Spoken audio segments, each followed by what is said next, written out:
I'm Josh Schneider-Weiler, coming up on Football Today. For much of the summer, headlines in England were dominated by Chelsea deals and Manchester United speculation. But if you looked under the surface, a trend was picking up with pace. Clubs were paying more for younger players than ever before. Let's bring you some breaking news, shall we? And we can tell you that Leicester City have completed the signing of Wesley Fofana from St Etienne. The 19-year-old has signed a 5-year contract. The fee could rise to a potential £30 million. So that's a deal. I love it when it's quiet and the fans are getting frustrated and they're thinking, it's a quiet window for Wolves, what are we going to do? This weekend, they came to the transfer table. They smashed their club record for an 18-year-old with very little first-team experience, but he's been described as the next big thing. If you play Football Manager, then you'll know exactly who he is. Michael, I don't play Football Manager. But this isn't Football Manager. This is real life. Is this wise investing or betting too much too soon? If you ask ex-footballer Tony Cascarino, it's the latter. Transfer market's gone absolutely bonkers with potential. Obviously, the dynamics of transfers changed when Neymar went to PSG, and it was a huge fee. And then you had Kylian Mbappe for £150 million went from Monaco to PSG. But since then, the younger players' value has soared to a ridiculous level. On today's episode, we ask, are clubs investing too much money in, quote, Wunderkids?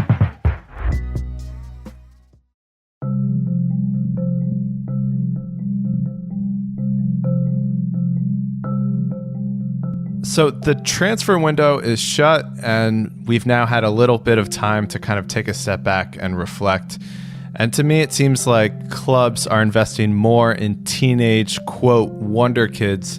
Is that the case, or does it only seem that way? Well, they are. Omar Chaudhuri is the chief intelligence officer at consulting firm 21st Club.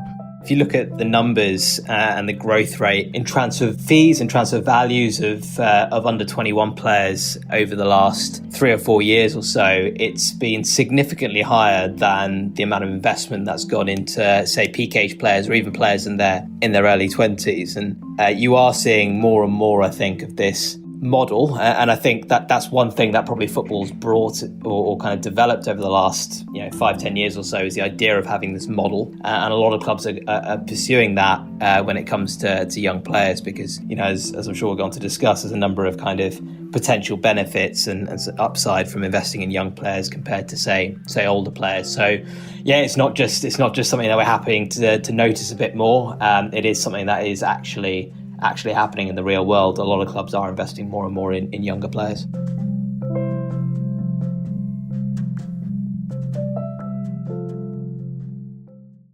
In this window, we saw 10 players under the age of 20 bought for more than £18 million. Were you surprised to see that many teenagers bought for that amount of money? No, and especially not in this window, just because, firstly, I guess there was an expectation that the amount of spending would fall, and certainly for Premier League clubs that hasn't been the case. It's more the amount of sales that have fallen for clubs. But if clubs were going to invest the money, then I think it was always more likely to end up being younger players on the basis that, if you do make a mistake on a younger player, it's much easier to try and recoup some of that cost later on, just because age is on their side. And so I think, if we were going to see one thing in this window, is that clubs were going to invest younger rather than older, just because any mistake you make has got a bit more leeway to go with it.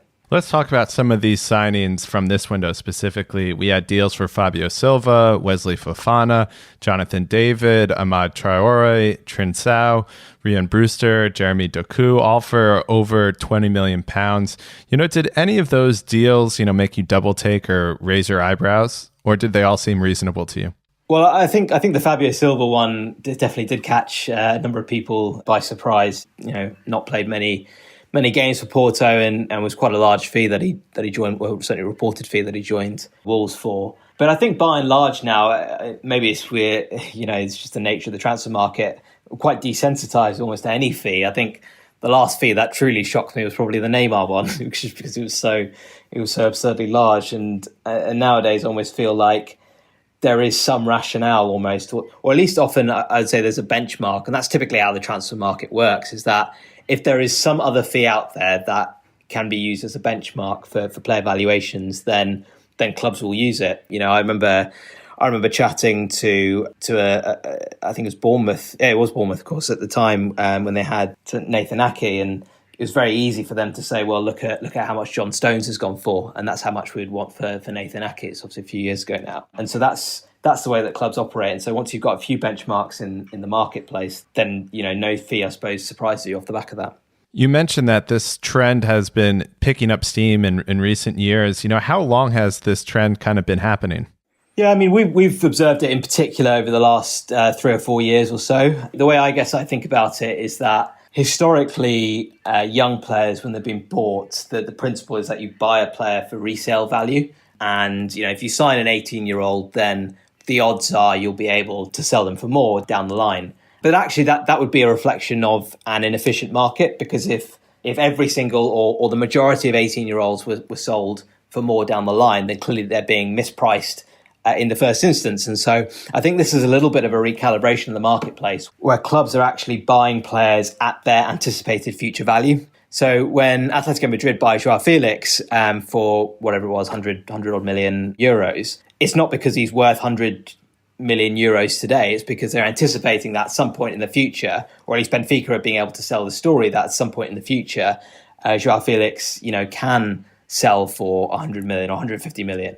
And so I think that's what you're seeing, is that this kind of, there is no such thing as resale value is essentially the thing that you're seeing, and that's now being more accurately priced into the transfer values and transfer fees of young players. Just to kind of go back a little bit, is there a moment that kind of launched this trend a little bit?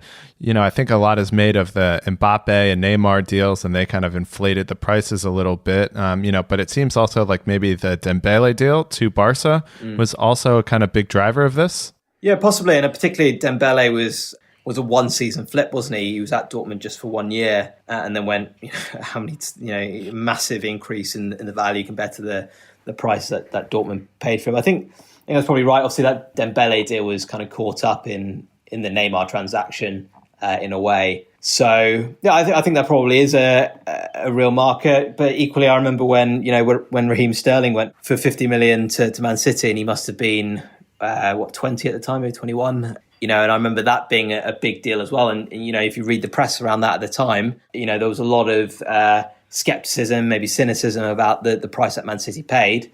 And actually, it was been well worth it since then. I guess on the flip side, you got the John Stones for a similar price who hasn't been. So maybe that's a reflection, I guess, of the market balancing out. But I think it's probably been steady for a while, and you do get these kind of big deals that raise eyebrows but set a new benchmark for fees.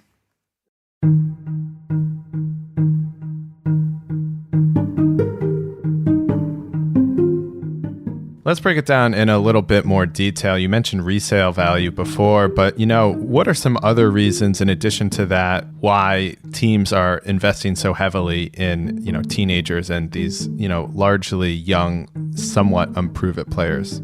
Well, there's a couple of reasons. I do think the proportion of revenue that comes from transfer sales now is so much higher than what it was 10 years ago. It's been growing year on year. The UEFA landscaping reports show that in quite a lot of detail. And so, going back to the start, I spoke about, the model that exists at clubs. I think more and more are adopting that model, which in a way means that it's going to be less and less efficient and effective, because if everyone's doing the same thing, it's much harder to get competitive edge. But I think there are also elements now of the game changing a little bit. Firstly, I think, players are coming through very kind of professional and, thorough academy processes. So these players are coming out and they're doing weight training and they're doing all kinds of technical skills and drills and so on all the way through their years. So I think they're coming out the academies as kind of very, refined products, if you like. That certainly wasn't the case 15, 20 years ago. So I think when you buy a 18, 19-year-old now, it's you're almost buying a kind of professional footballer, whereas a while ago that might not have been the case. And I also think the physical demands of the game now potentially maybe lean towards the benefit of younger players. Every year, you hear about number of sprints and high intensity activities and so on and so forth going up and up and up. And can a 30, 35-year-old handle those intensities as much anymore?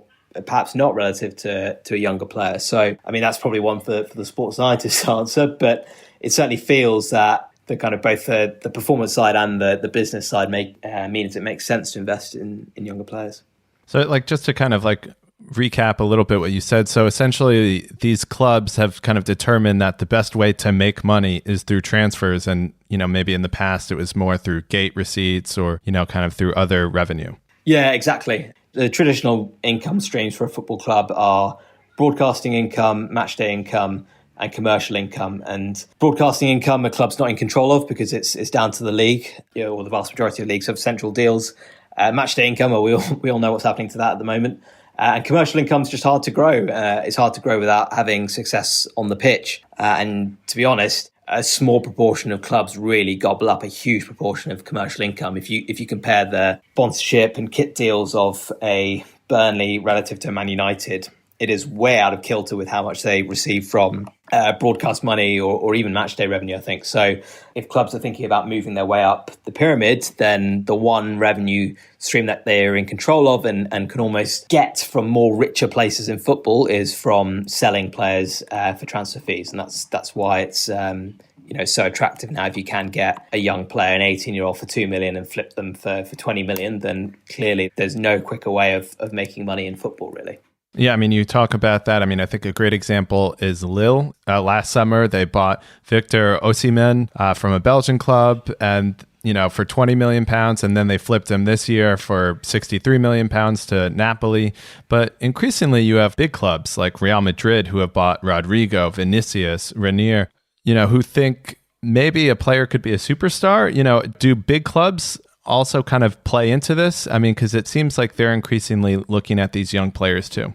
Yeah, it's a good question. That's always a big challenge for big clubs because naturally their age profiles will be tended towards peak age players. If you look at Liverpool's squad at the moment, it's almost entirely within those peak age ranges of 24 to 30-ish. And that's when players hit their highest levels of performance. So for big clubs, it's a big challenge because you don't really want to be signing the player at 24, 25 when they're at peak value. But that's when they're going to deliver the performance to you. You'd rather sign them younger, but if you sign them younger, they're not going to get into your first team. And so, we saw comments the other day from Ferran Soriano around B teams, and that's a frustration for big clubs in England around investing heavily in young players and them not being able to get into the first team. What's the outlet for them? Currently, it's loan deals. And for a club like Real Madrid, not all these players have broken through to the degree that they'd want because they're Real Madrid. They have certain expectations on performance. So I think, for the mid-tier, if you like, of clubs or for smaller clubs, the model makes perfect sense. They can get those players into the first team.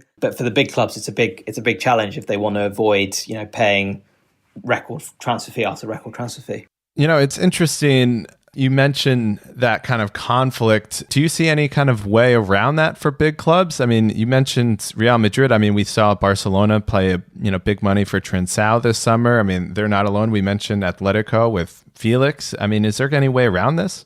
Yeah, it's not easy for big clubs. I think they can look to loan out players. I think one of the things that they can do and one of the things that they might realise or have realised is one of the examples I often think of is Daniel James at Man United. United bought James, I think, for reported roughly £15 million, which is a lot for a championship club to sell for. But when a player is at Man United, he has a certain value regardless. When you move up a division, you have a certain kind of aura or brand then connected with you. Daniel James, when he moves to Man United, is now a Premier League player. Not only is he a Premier League player, he's also a Manchester United player. And Man United know that if they sell a player, they're always going to go for a reasonable value. They sold Chris Smalling at 30 years old, this week to Roma, reported fee of around 20 million euros or 15 million euros up front. I think that's the one thing that the big clubs have is that when they get a player, even if they pay a little bit over the odds, they're not, even if that player is a dud, they're going to find someone who invests in them just because they kind of got that connection to the big club. And this is something that clubs like Brentford have done very well on a much smaller scale by signing players from League One, League Two into the Championship. The moment that they're in the Championship, they have a certain value associated with them if they play a certain number of games. And I think that's the one, workaround that big clubs have in signing young players that don't work out. Are you a fan of football today? Then why not support the show and sign up to our new Patreon page? You'll get access to bonus episodes, full interviews, and extra content. Just go on Patreon and search Football Today. Now, back to the episode.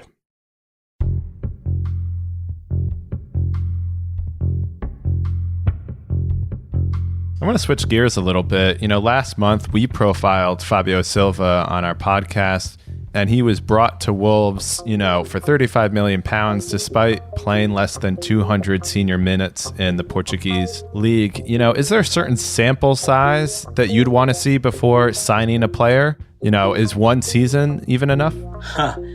Yeah, it's, I guess, classic, how long's a piece of string? I think it's always going to be proportional to value. So let's talk about in the context of Fabio Silva. And again, putting into Wolves' context, Wolves, have revenues of probably in the region of, 150 million pounds, something like that. So Fabio Silva at 30 million is a pretty chunky portion of that, 20% of their revenue. And typically when you pay that much for a player, you're expecting a kind of transformative player.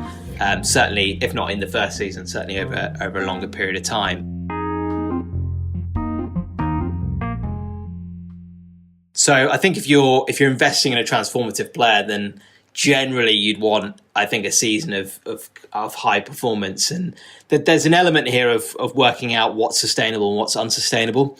So, the classic one is if a striker has gone on and scored 15 goals last season, but actually his underlying expected goals performance suggested he might have scored 7, then that's clearly an unsustainable level of performance and you might question paying that fee. But there are other things that are maybe more sustainable. So if you're noticing that a player is really dictating games on a consistent basis during a season, that's something that's probably less prone to luck. That's probably something that's a bit more kind of consistent and tangible within a player's skill set. And there's no real danger of getting carried away with something like that. So it's kind of, I guess, different timeframes to evaluate different levels of skill. The challenge that all clubs have is that there's always someone who wants to sign the player sooner than you do. And so that's where you end up, I guess, overpaying and chasing a player that, you might otherwise wait a little bit longer on. And that's, the kind of classic football problem is that there's always someone willing to pay more or get them earlier and so on. And so you've got a choice to make there. When I spoke with Joe Edwards, who's a beat writer of Wolves, he said that while the fee was high, it'll be kind of okay because we'll recoup it if the move kind of fails. And that's a common refrain you hear from fans. Is it that simple? Yeah, no, I don't think clubs always get back their investment. I think the way that clubs are increasingly thinking about it is that if I sign 10 players each for, let's say, 5 million euros, I might lose on 9 of them. I might get back nothing on 9 of them. But actually, the 10th one might turn into a 50 or 100 million euro player. So it's a bit like picking stocks and shares, right? You don't look at it from an individual company perspective. You look at it from the whole. And I think, yes, we're talking a big fee there with Fabio Silva, but actually, Wolves have invested in a few younger players, and maybe all they need is one of them to come off. And yes, they might have overpaid on one, but they might have got another one for slightly cheaper. So when they look at it in the round, I think clubs are looking to have it deliver return on investment. But when we've looked at this before, not every club has delivered an increased value on the players that they've signed, on the teenagers and under 21s that they've signed. Some clubs have lost money on them, so this is certainly not a sure bet. I want to talk about success rate. Is the success rate for signing these younger players better or worse than, older players, maybe even in their mid-20s or so? Well, I guess it depends on how you define success rate, right? So I think younger players generally will come in and play less in the first couple of seasons. And that's one measure of success is playing time. If you're looking at return on investment, then yes, younger players will tend to more likely to deliver a resale of value close to what they were bought for or more. So, and in terms of performance, I guess with younger players, you get a longer term performance return. So it's a different trade-off. And I think this is where, clubs need to think about different strategies. And again, I bring up Burnley. There's sometimes a little bit, I think, of sneering of Burnley in the way that they invest in English players and they play a particular playing style and therefore invest in a certain type of player and older players and so on. But the fact is, no one else is doing that. So that gives them an edge in the marketplace in order to kind of thrive in the style that they pick. Whereas if more and more clubs go on, investing in younger players and want to play a high press playing style and want to play, attractive football and so on, then there's only a finite pool of young players that fit that mold. And so I think in general, there's a danger sometimes of following the fashion and therefore not really seeing what competitive edge you might have in the transfer market. In the summer of 2020, Liverpool will move into their stunning new £50 million training complex. Do you think one of the consequences of this could be more investment in youth academies as clubs are realizing that we can get more and more money for these young players? Yeah, for sure. And I mean, we have seen that certainly in England with the introduction of EPPP about 10 years ago.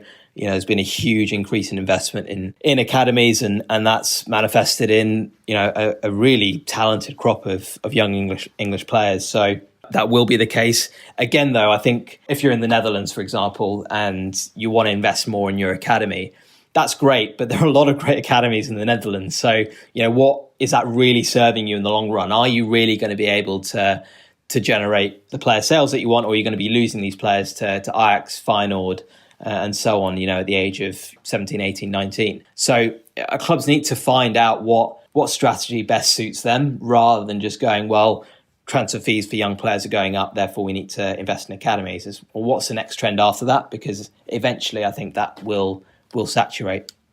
And he's been in the academy since he was a little boy. His dad showed me a picture of the two of us when he was 7. To me, if you kind of zoom out a little bit, there seems to be a larger trend in general, that also encompasses academies, where you see kind of a race to the bottom where clubs are scouting and recruiting players that are younger and younger, some kids as young as 5. Is that going to continue with transfers? Is this trend going to pick up? Yeah, I mean, I think in general, you're right. There is a kind of race to the bottom, and that's because the incentive is there to do it.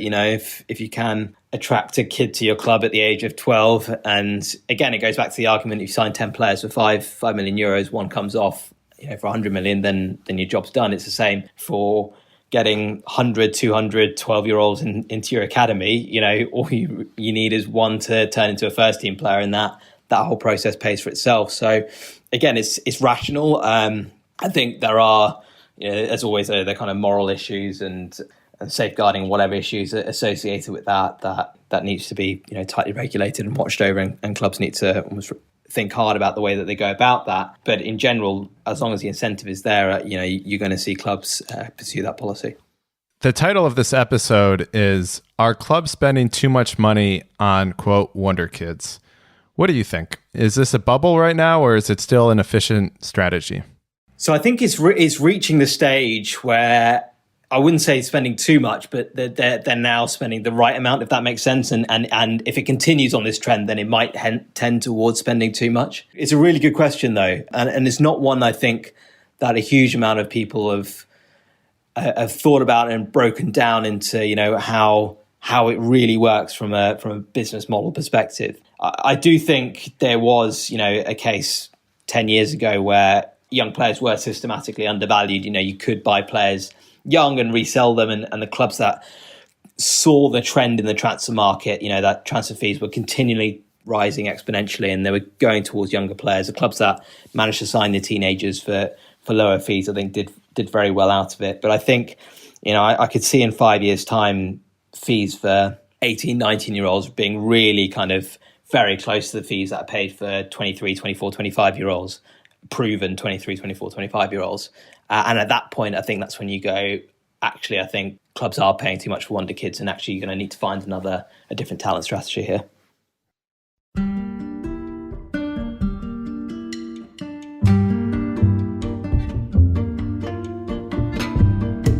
If you were a sporting director, is there another approach that you would try? Is there another market inefficiency left out there, other than just signing younger players?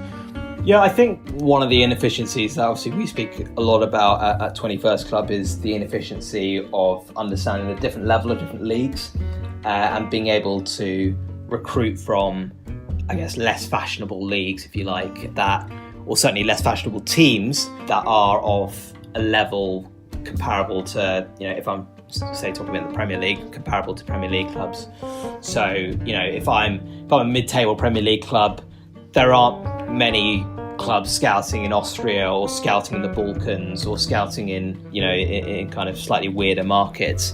There's a lot of focus on the big 5 markets for clubs in in the Premier League. So, that's kind of where I'd be looking for these players that are deemed, not Big Five ready, if you like, but actually have the capability of playing in the Premier League. So, if you look at the different kind of broad factors you can look at play, you're looking at their age, you're looking at where they're playing, you might be looking at things like their attributes. There's a few different strands of things you can think about, and I do think the leagues and teams which players are playing at, there isn't perfect efficiency there, and therefore there's a inefficiency to exploit.